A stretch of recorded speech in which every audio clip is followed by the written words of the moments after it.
Let's take a look at this Timberline Multitool.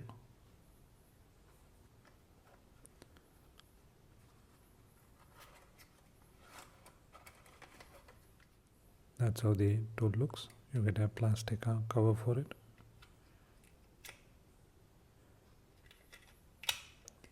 It holds it in quite well. That's how the tool looks. You get a nice blade on one end. You get a flat screwdriver, and this can be used as a bottle opener like this.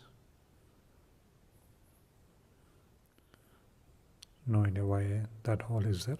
I guess that serves a little bit of metal and makes it look like a key.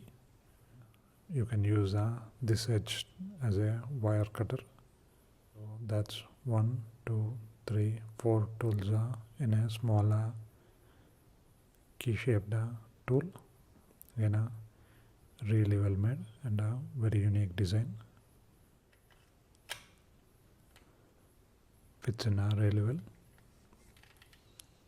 And you can have your keys on this and carry it around. Again,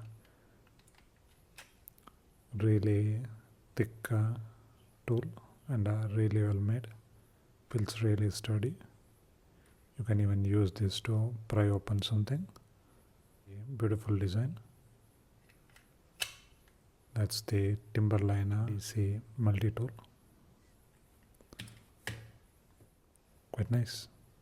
Check it out.